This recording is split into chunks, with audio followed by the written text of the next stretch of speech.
बात तो आपने लिख दी बाबू वीर कुंवर सिंह पे, क्या इस पे फ़िल्म भी बनेगी या फिर आप सोच रहे हैं फ़िल्म बनाने के लिए? इस पे देखिए, क्या कहना है? आप जो कहलवाना चाह रहे हैं, जी, जी।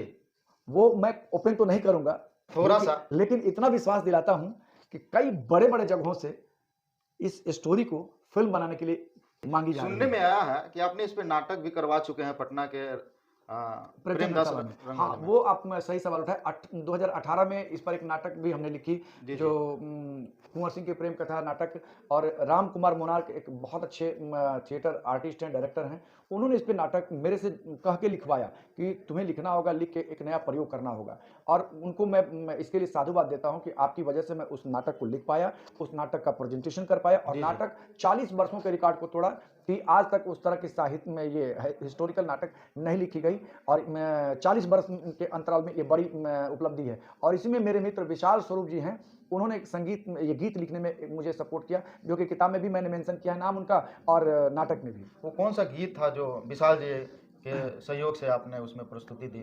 उसमें एक मुजरा टाइप है उसमें कि रात बिसरा गेले न आयो मोरे बालम जी, करके जी। है, तो बड़ा इंटरेस्टिंग है वो। इंटरेस्टिंग चीज़ कुछ तो भी अगर चाहेंगे कि थोड़ा गुनगुना दें वो तो मुझे पूरी तरह से याद नहीं है, लेकिन 2-4 लाइन?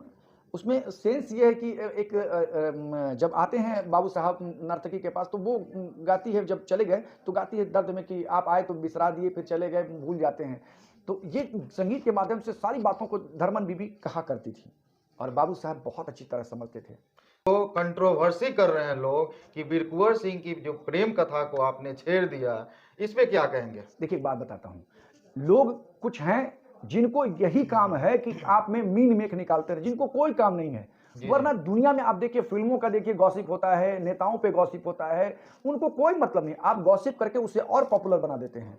मैं ये कहता हूं कि उनकी अच्छाई, उनके पहलुओं को जो प्रस्तुत की गई है, उस प्रस्तुति पर ध्यान देने की जरूरत है, उससे कुछ सीख लेने की जरूरत है, उससे कुछ समझने की जरूरत है, आने वाली पीढ़ी को बताने की जरूरत है कि 1857 गदर जो है, बिहार की भूमि से उसकी पूरी स्टोरी तैयार की गई थी, और किस तरह से एक साधारण राजा जिसको आप मानते हैं, जी, जी। वो पूरी अंग्रेजी सल्तनत से अकेले देश के कई हिस्सों में जाकर, यानी 9 माह तक अपने डेस्टिनेशन से निकलकर, और 15 युद्ध लड़ते हैं, और 15 के 15 युद्ध जीतते जीत हैं। जाते। लौटते वक्त उनके बाह में गोली लगती है, और बाह काटकर गंगा मैया को सुपुर्द करना पड़ता है, और फिर आरा पर जो अंग्रेजों ने कब्जा किया था, उस आरा को फिर से कब्जा मुक्त कराते हैं, और आकर 23 अप्रैल को ये आरा हाउस जो है मुक्त होता है, और फिर से आज़ादी मिलती है।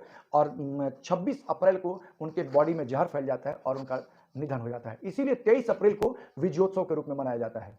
क्योंकि आप छूते ही वैसे पहलू को जो मतलब कोई इस पे इंटरेस्ट वैसा लेता नहीं है। आप शहनाई वादक उस्ताद बिस्मिल्लाह खां साहब पे भी किताब लिखे थे और वो बहुत अच्छा फेमस हुआ था, और अभी वीर कुंवर सिंह पे भी लिखे। तो कब तक ये आएगी फ़िल्म वगैरह? उस पे बातें चल रही हैं। जी, जी। कई लोगों ने बातें की। प्रभात प्रकाशन दिल्ली ने मुझे दोनों किताबें मेरी जो छपी, उन दोनों किताबों में प्रभात प्रकाशन दिल्ली की सबसे बड़ी भूमिका है। वो मुझे काफ़ी समर्थन करते हैं, काफ़ी सपोर्ट करते हैं, तो मैं इस किताब को लिख पाता हूँ। और जान लीजिए, किसी भी इंसान को कोई काम करने के लिए जी, जी। करता जाए। एक गाना है ना कि कुछ तो लोग कहेंगे, लोगों का काम है कहना, छोड़ो बेकार की बातें, कहीं छूट न जाए रहना, बीत न जाए रहना। जी, जी। तो इस चक्कर में मत पड़िए। आप काम करते रहिए, अपने आप स्वतः वक्त लगेगा। अच्छे कामों को होने में वक्त लगता है। किसी भी मकान को तोड़ने में वक्त कम लगता है, लेकिन जोड़ने में बहुत लेकिन टाइम बहुत टाइम लगता है। तो उसी तरह शब्दों का खेल है। जाने अनजाने कई लोग ये भी मान लेते हैं कि ये लिखा है, वो लिखा है, ये छूट गई। साहब, ये तो बार बार कही जाती है कि वीर कुंवर सिंह और धर्मन बीबी को फोकस करके इस पूरी किताब की रचना की गई है। बाकी तो जाहिर सी बात है कि नेतृत्वकर्ता का ही नाम आता है। जी, जी। देखिए, आज हमारे साथ जुड़े थे वरिष्ठ पत्रकार सह लेखक मुरली मनोहर श्रीवास्तव, और हम लोगों ने चर्चा की जो इनका नया जो बुक लिखे हैं बाबू वीर कुंवर सिंह पे। तो आपको कैसा लगा? आप ज़रूर कमेंट बॉक्स में बताएं, और कुछ चैनल पे नए हैं तो चैनल को सब्सक्राइब करें और वीडियो को ज़्यादा से ज़्यादा शेयर करें। जय हिंद, धन्यवाद।